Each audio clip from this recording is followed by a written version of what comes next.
विषय युव गोष्ठी पक्षर विषय मिनी स्टाडियम रे द्वितीय वार्षिक विषय चैंपियन क्रिकेट लीग उद्घाटित हो जायछि। यही लीग मैच चलित मास 23 तारिख ठारू आरंभ होइतबा बेले 30 तारिख पर्यंत चालू रहिबो। लीग रे 6टी क्रिकेट दल अंशग्रहण करितबा जणा पड़िछि। लीग मैच रो उद्घाटन दिवस रे विषय फाइटर्स और स्काई ओरियर दल मध्य खेल अनुष्ठित होइतिला।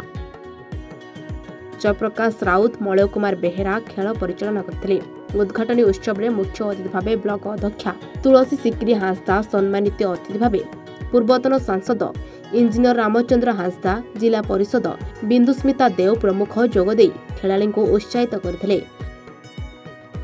पंकज महाकोड़ और अमलेश सी खेलर धारा विवरणी प्रदान करथिले। विषय युव गोष्ठीर समस्त सदस्य खेल परिचालन में सहयोग करथिले। स्काई ओरियर कैप्टेन प्रसाद महंतो आम टीम को नहीं बहुत गर्वित। से माने बहुत भल प्रदर्शन करेंगे बोले आशा रखुची। देखा जाऊ केमती कौन करेंगे से तो समय कहबो। भावुचे आम बहुत एक्साइटेड अच्छु ए चैंपियन लीग को नहीं आगु बहुत केमती कौन भल करवा। देखा जाऊ कौन होउची। All the best for team. निश्चित भाव में आमर विषय क्रिकेट लीग तार द्वितीय संस्करण आज जोटा उद्घाटित होइची एटा सफलतार सहित शेष हेबो।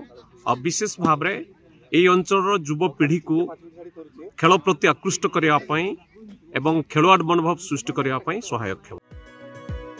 विषय अनवर हुसैन का रिपोर्ट, एवं